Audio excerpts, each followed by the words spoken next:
It's National Volunteer Week, and I want to thank everyone for coming. We have prospective volunteers here, we have seasoned volunteers here, and we might even have a few staff members here. But I really want to appreciate the fact that we have volunteer presenters tonight, and they're going to share from their own experience, which will make tonight a much more robust virtual volunteer fair than I typically have. And what I want to say, just to get us started with some housekeeping, if you're not familiar with the Teams platform, you probably will see on your screen, either floating at the bottom or possibly floating at the top, something that looks like a little kind of a pop out in a cartoon. That's your chat function. That'll open up a window to the right that will give you a place to write comments. You also see a little camera. That's to turn on and off your camera, which probably is best kept off during the presentation. You'll also see a little hand in the emotions where you can raise your hand. And you'll also see your mute, which is a little microphone. So unless you're speaking at the time, often those left on create feedback that we probably don't want. So for now, we'll have opportunities for you to write in the chat some responses to things. And also at the end, we'll certainly have time for questions. So thank you so much for joining us, and let's get started.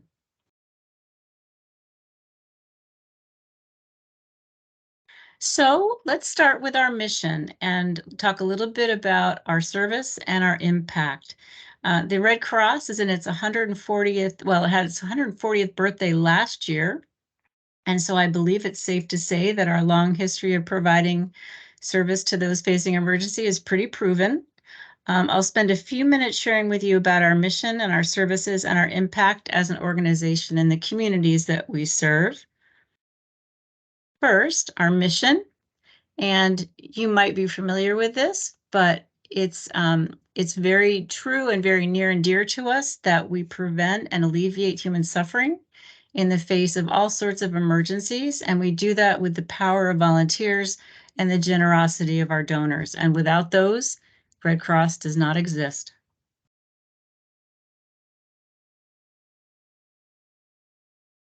And then we have our fundamental principles, and these are very much shared with our global Red Cross network. This beautiful mural lives in Louisiana, actually, and its principles are these: humanity, and the Red Cross is here to meet a person's basic needs when they need it most. That's what we're dedicated to.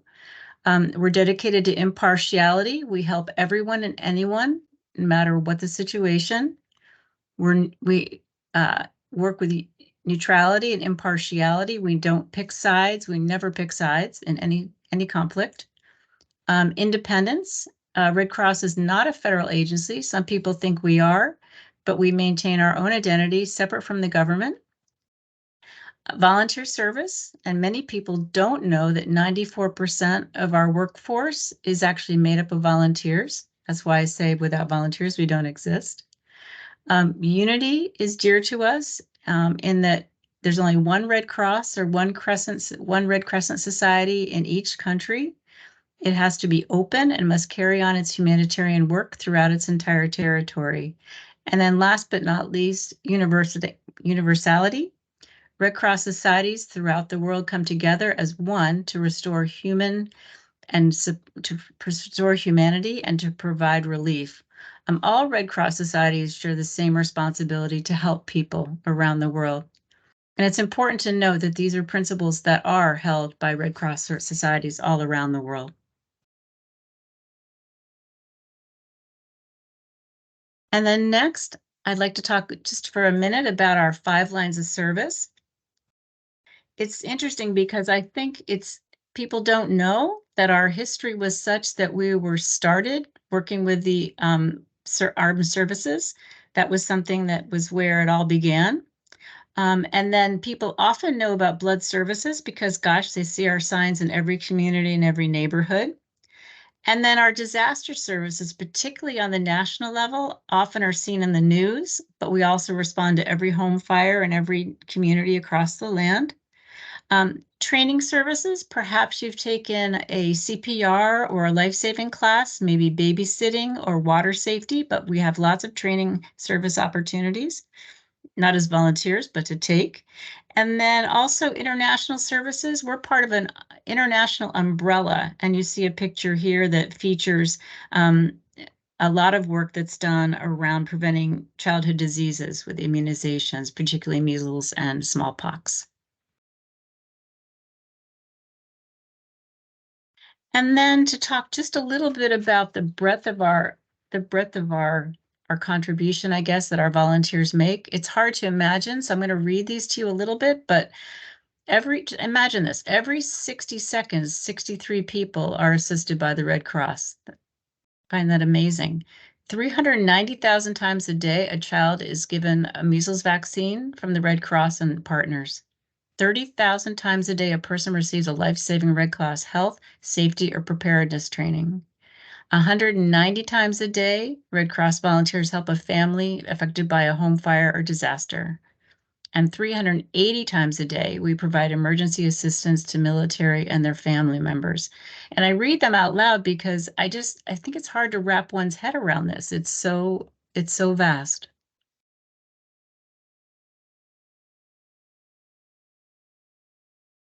Okay, so I just in a moment ago said that we help after disasters, whether they're big or small. And it's true that we help with disasters, whether they're nationwide, countywide, multiple states, or even individual families or even individuals. And next, I would like to introduce the first of our Red Cross volunteer presenters who will speak with us tonight. That's Loraine Duclos from Greenwood, Maine. She has volunteered with the Red Cross since the fall of 2017, and I remember the day, serving with both a local and national level disaster teams.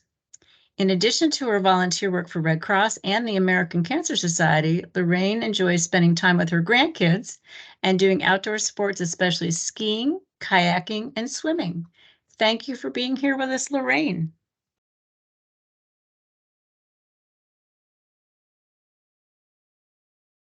And you might be muted. Better? Better. Okay, thank you, Paula, and thanks everyone else for attending. Um, Shortly before I retired, I saw a TV interview of someone at an airport.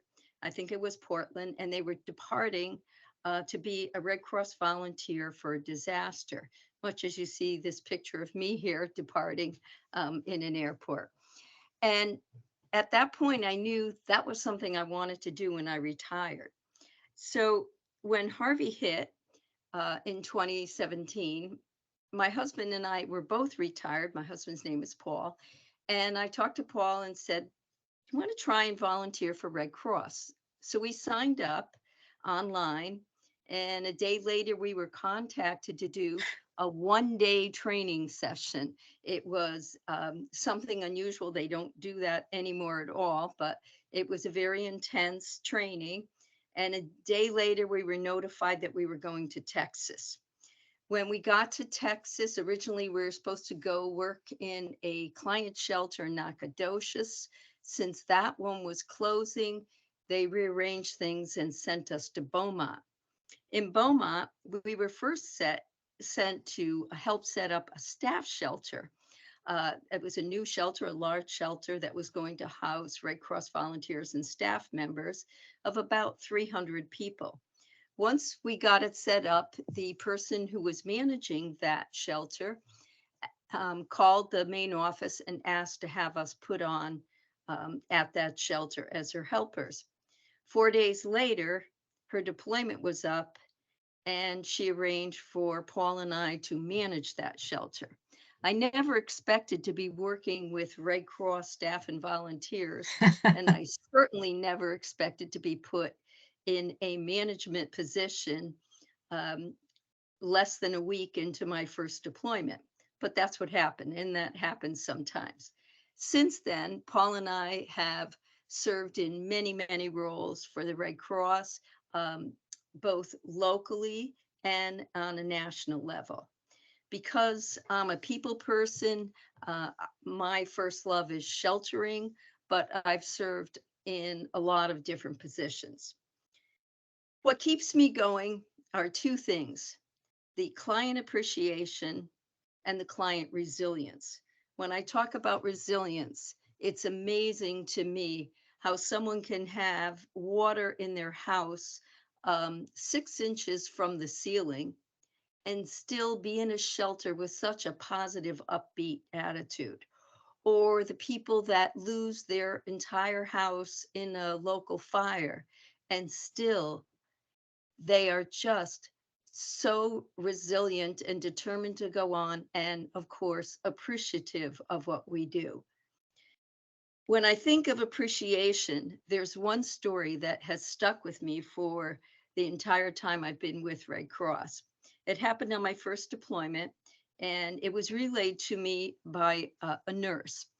One of the nurses was going out distributing supplies in a neighborhood, and she had run out of supplies. But when she got to the end of the street, there was an elderly gentleman sitting on his porch steps. And she decided she was going to get out of the car and talk to him anyway. So she checked in on him to see how he was doing. And then she apologized and said, "I've run out of supplies. I'm so sorry."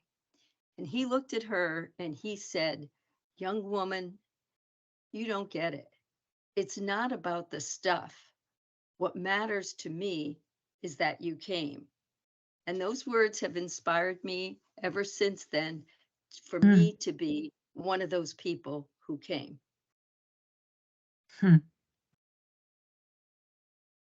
That's beautiful, Loraine. It's what kept me going. I can see why. Thank you so much. I truly appreciate you sharing your story. I think it really, no one can say it like someone who's been there. So that's a beautiful thing. Thank you so very much. Thank you, Paula. You bet. All right. Well, I'm going to go into a little bit of detail about um, the part that you talk. Actually, I'm going to talk about a couple things, but I want to show some details about the local disaster response, which we call a disaster action team, which Loraine does in her own community. And this is a role that is, what large scale disasters are happening all the time, but so are these local emergencies. And as a disaster action team member, you have the opportunity to comfort and support people in your own neighborhood by meeting their immediate needs, such as food, shelter, comforting, supplies, and also connecting them with long-term recovery services. As is true of all the opportunities that we have, we give you all the training you need, but you would train up, you would either be on an on-call system or on a call down list, and you would be the one who would go to clients at a home fire and provide that special touch to help them feel like there's another day to live and prosper. So it's a it's a critical role and it's a very heartfelt role, like many of the ones that um, we have, but especially those that Lorraine spoke of so eloquently. And then I also want to talk about some specialty roles. And these are roles that are available both on a local level, but also needed on the national level.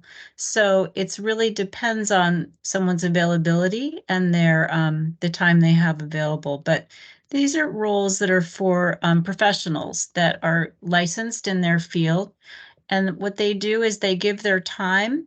For example, when there's a local home fire, there's all sorts of needs that could be present in terms of spiritual care, mental health services, and health services. For example, we make it a point to replace durable health goods, and someone may need some counseling support or spiritual support. But this is also true on a national level. All of our shelters have healthcare teams and mental health services available. So if you are someone who has this kind of credentialing or know people who are, it would be great for us to hear from you. This is a need that never seems to be satisfied because they play such a critical and unique role. So, and then we'll move on to blood services. We hold hundreds of blood drives every day, and our blood is tested to the point of top-notch safety, and we also deliver it to over 2,500 hospitals nationwide. And often these products are used to fight cancer, to just help little preemie twins like you see here that needed a transfusion upon their birth, and having gotten it, they're thriving little toddlers now. So it's really amazing what our blood system is about. Red Cross supplies about 40% of the national blood supply. And we have another volunteer who's here to tell us more about it. It brings me to Autumn Headwell. And Autumn has volunteered with our blood services team since 2019 in a couple of different ways. She now resides in Greenwich, New York, and serves out of the South Burlington, Vermont Center. Outside of volunteering, Autumn enjoys crafts, public health, and biking, to name just a few. And thanks for being here. I appreciate that you're here, Autumn. Thank you. Glad to be here too. I started volunteering in 2019. At that time, I was a freshman in college. I was living in Boston, Massachusetts. As Paula mentioned, I'm interested in public health. It's what I do now as a career. And I thought that the Red Cross would be a good way for me to express that interest in public health, while also, giving back to the community around me. So I have been volunteering my entire life. I've in various different positions, starting from when I was a little kid at food pantries to rebuilding homes. And volunteering is just something that I've always enjoyed. I kind of think to myself that if volunteering was something that wasn't you could live on it, that's what I would want to do with my life, but unfortunately we can't. So I contacted the Boston area chapter of the American Red Cross, and they talked to me about what I was interested in. I was definitely a people person. I love to be forward facing. And so they thought I'd be a good fit as a blood donor ambassador. And so I started in, I think around September or October, as a blood donor ambassador at the Tufts Medical Center Blood Donation Center. And it was an incredible experience. As a freshman in college, I was probably, a little bit scared and sad to be from home for the first time. And the blood donation center shift on my Saturdays was the highlight of my week. I got to be hanging out with people that were interested in public health like I was, or interested in healthcare like I was, and they were some of the sweetest people I've ever met. I've never ever had a bad experience with I'm sorry, I'm blanking on the word, but the people who The phlebotomists?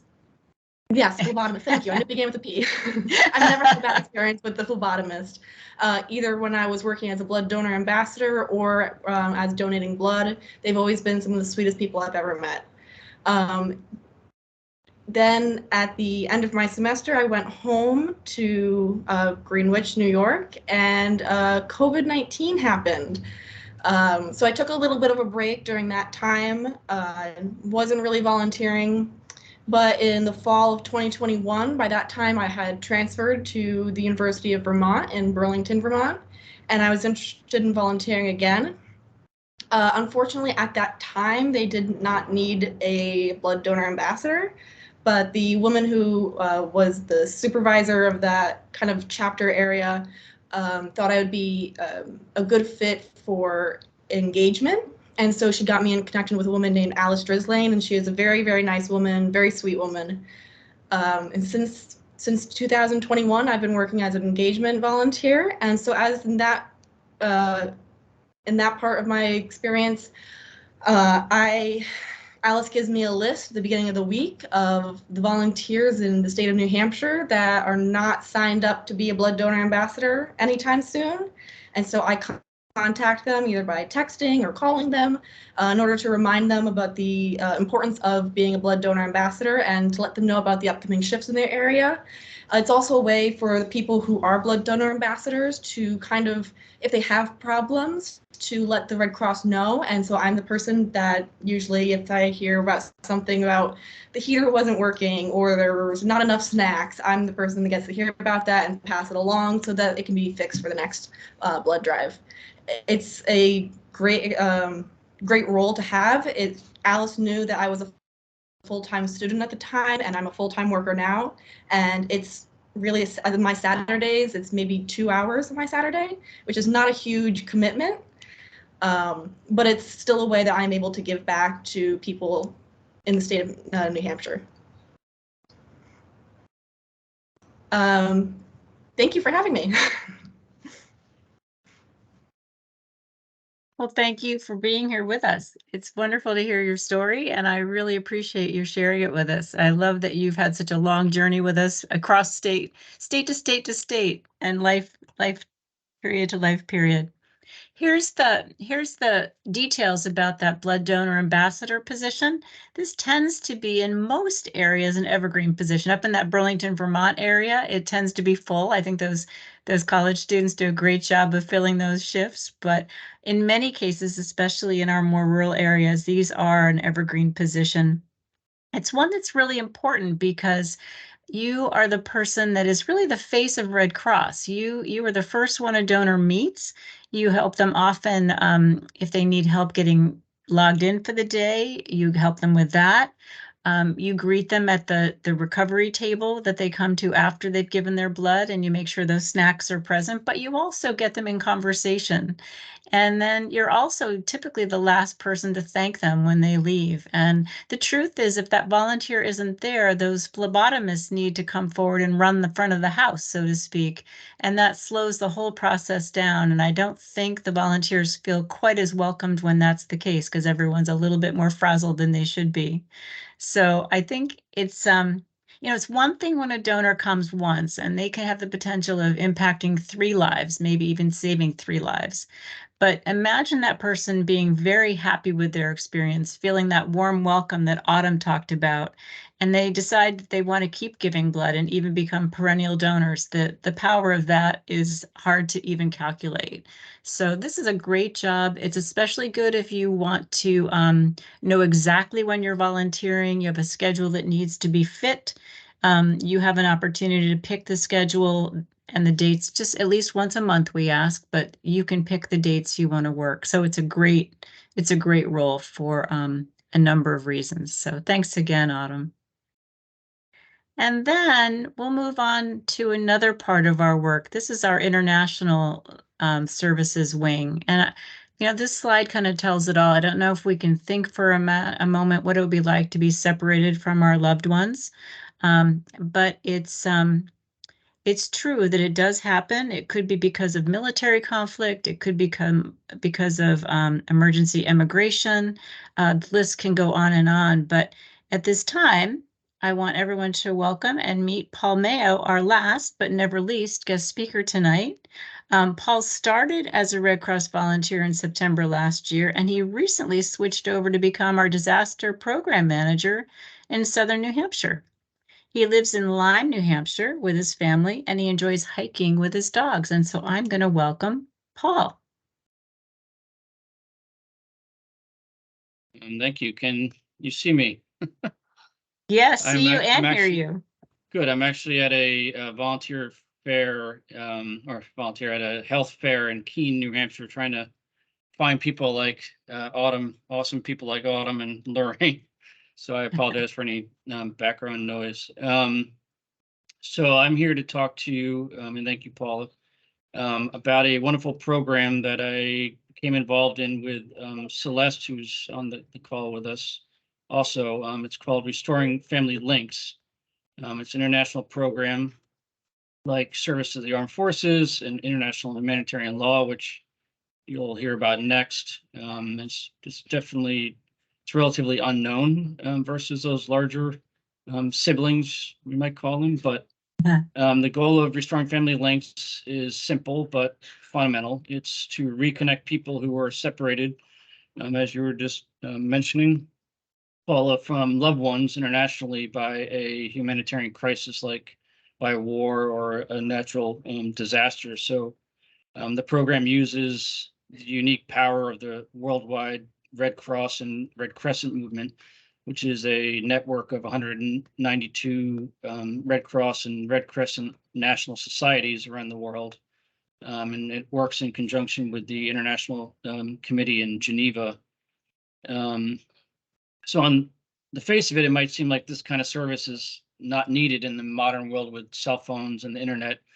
But in the wake of a humanitarian crisis, those modern forms of communication are often the most vulnerable, the ones that are knocked out first. And an example of this, a very recent example, is the earthquake in Turkey and Syria, where people in the United States lost touch with their loved ones in those countries where when normal services were completely overwhelmed. And so the American Red Cross reached out to help restore those links with the Red Crescent societies in Turkey and Syria.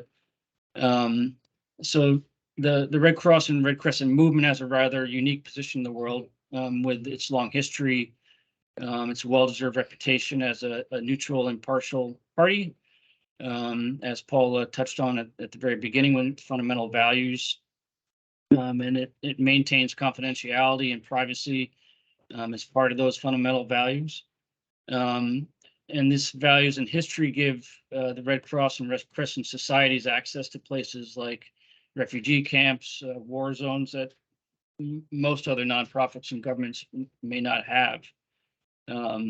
And so the actual work of restoring family links on the ground involves something rather unique in the Red Cross, which is a bit of detective work, using information provided like a name, photo, last known location, other information. And Red Cross volunteers use local resources and their own ingenuity to try to essentially solve the mystery and reconnect the loved ones. So my role in the program was to build our partnerships with the community organizations that work with refugees, immigrants, and asylum seekers in the United States. When I left to become the disaster program manager, it's actually very sad. So what I found so engaging about restoring family links is its sort of fundamental purpose is something that everyone can relate to, which is helping to relieve pain, stress, uncertainty of being separated from loved ones, which can take a toll on a person's well-being, especially as they're trying to integrate here as new members of our society. So it's a wonderful program, and I hope that you consider it as a Red Cross volunteer. And I'm happy to answer questions. Great, Paul. Thank you very much. We'll probably save questions till the end, I think, if that's okay.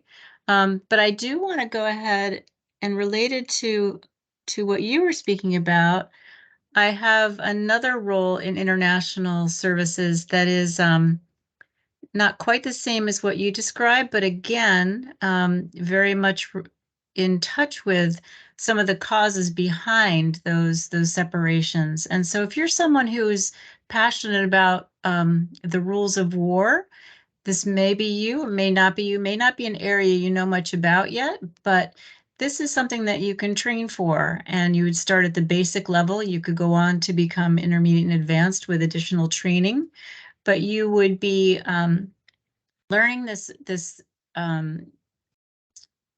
set of information to help coordinate trainings for those interested in learning more about it. And you would help develop those trainings and then do those presentations. It's an amazing and interesting field, and Red Cross does it in a fairly unusual way. And so because of that access Paul was describing. So if you're someone who's been interested in international law and the whole concept of the rules of war, I would love to talk to you further about this position. It's something that we're looking for actively right now. So very much a high need. And thanks again, Paul. I really appreciate what you described.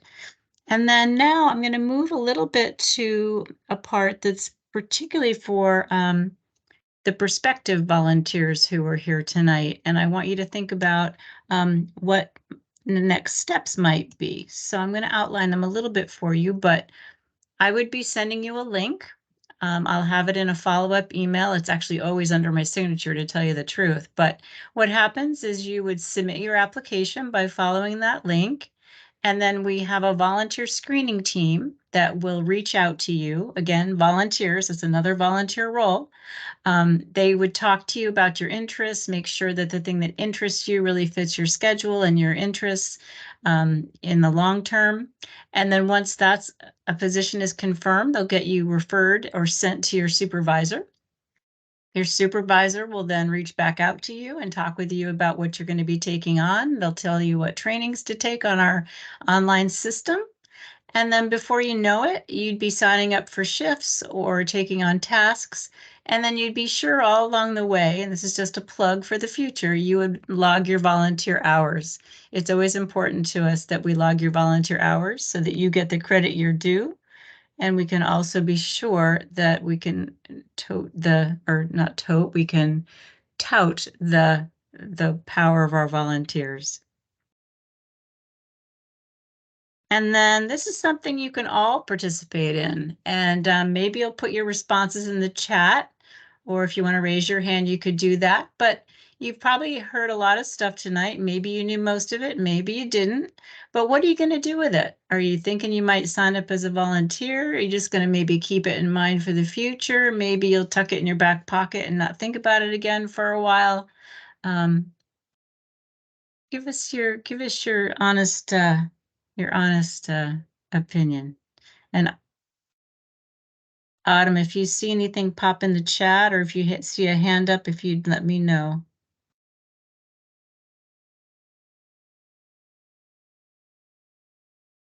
Might be the quiet moment. Christina said, invite a friend to volunteer with me. Excellent. Rachel said, share with a friend, and already submitted my application to volunteer. So excited. Woohoo! That's great. Oh, that's wonderful. Yay. Thank you. Well, I appreciate it. It's funny because people say, and I believe it's true, that the reason people volunteer is because someone asks them. That's all it takes. A person that knows someone has to ask another person that they know. So if you, like the person that just said they're going to ask a friend, that's the perfect way to get someone to join with you. So I recommend everybody at the next family gathering, talk about volunteering with Red Cross. And then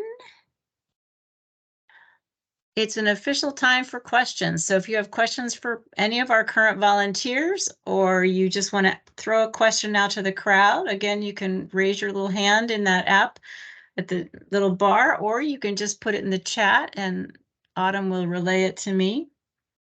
While we wait, I think I had a couple of questions I had saved up. Let me see. Would one of our volunteers talk about how they've seen Red Cross help during their service?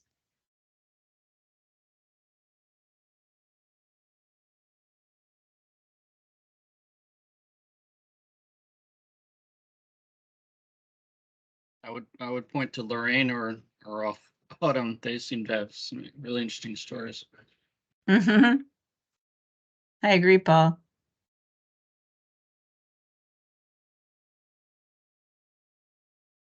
Loraine?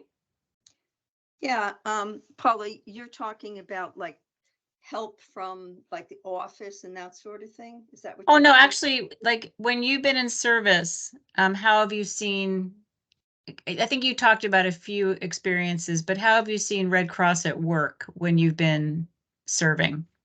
Okay, all right. Yes, definitely. Especially when you're on a disaster, a major disaster, a national disaster. You, especially when I was working in the staff shelter, Mm. um, I, there were people in all different Red Cross roles staying in our shelter. So we would hear the stories every night about what these people were doing, whether they were going out and distributing food or supplies or emergency medical or just, you know, spiritual care. There are just so many ways that the Red Cross volunteers and staff members help the people in a major disaster. Mm-hmm. Mm-hmm. And I could even add, in my own experience, I'm a volunteer recruitment specialist. That's what I do, but I'm also a disaster responder. And when I go out, I do what's called damage assessment. And so I go to communities that have faced a disaster, and I walk around the community and respond to people that have come to say that they have had trouble at their house. So again, like a detective, I look for high water marks and I look for lasting impressions of what that disaster did for them. And I went down to Mamaroneck, New York last year, no, 2 years ago now, and it would be 2 years in the fall. And I have to say that when you walk down the street and people you've never met just thank you, I mean, they look at you like you're Superman, and you just showed up. You didn't do anything but show up and try to help, and they look at you and give you just a wonderful feeling. And a quick story: we had a heavily hit, very much immigrant community, and we talked to an Italian family that they hadn't lost everything, but everything had been spoiled, and the woman of the house was beside herself. And we decided at the end of the day, we saw an Italian bakery, and my partner and I decided we'd get her a plate of cookies, Italian cookies. And we were telling that to the clerk when the woman behind us said, "I'll buy those cookies." And so then we carried them back to the woman, and she had already gotten her little bit of money that Red Cross can give her, and had heard from FEMA for more help. And she just about burst into tears when we handed her the cookies. So something so small can make such a big difference when disaster is afoot. I can relay a story where we were in a pre-disaster evacuation center before a storm hit. And once we found out that the storm had taken a turn and it wasn't going to be hitting this area, so the people that were in our shelter were all going to be going to their homes. And while our staff was meeting in a back room to see where we were going to go next and to plan who was going to do what in closing that shelter, unbeknownst to us, the clients cleaned the entire shelter, including washing toilets and sinks. And Oh my they took down gosh. all the cots and swept the floors. When we came out of our meeting, the place was spotless. Oh my, That shows true appreciation. oh my gosh, that's fantastic. Wow. Amazing. Huh. Any So other, we any have a questions question in there? the chat. Mm-hmm. Terry was wondering, this was probably either for Paula or for Loraine. She's asking, who covers travel expenses if you volunteer for a disaster?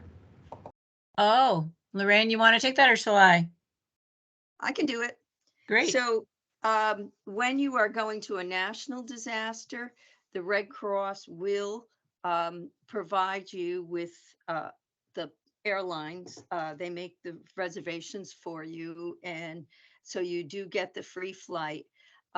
When you get there, you will either issued a car or are sharing a car in most situations. And then they provide lodging. The lodging can be a cot in a gym. It can be a 4-star hotel. It all depends on what's available at that particular site. And you do get a card, it's like a debit card with some money to pay for your lunches and dinners if those aren't provided at your work site. Paula, you want to add to that? I would just say that when we ask volunteers to go, we want them to take their hands, their hearts, and their flexibility, and that's all, and their clothes, and that's all they really need to take, because Red Cross doesn't expect you to pay for your service at all. So, what Loraine says is true. We always provide housing. Can't promise how fancy or how not fancy it might be, but it's always safe and dry. And we do cover all expenses, laundry, whatever you need for your incidentals. So that's absolutely the case. So anything else there, Autumn? Nothing else in the chat. Okay, then I think I'll go to my last slide because we're just about at time. This is just to remember. You don't even have to remember because I promise I'll include this information in my follow-up email to those of you who are here that are not inside Red Crossers at this time. But it's the power of volunteers that make Red Cross what it is, and without that, Red Cross really doesn't exist. So I want to thank everybody that was here tonight. I especially want to thank the volunteers for spending their time this way. And there were a few other volunteers, I think, on the call. So I just want to appreciate them because it is Volunteer Week and we cannot do it without you. We cannot, don't even want to, but we cannot. And then I also just want to thank everybody who came to be a part of this. And I will say, if anyone wants to hang on and chat with me about next steps or anything, I can certainly stay put. And then otherwise, I guess I'm going to turn off the recording for now. I want to thank you all for coming. Let me see. I'm going to unshare. Thank you, Paula. Yeah, I'm going to unshare so I can come back to you. And I will turn off the recording.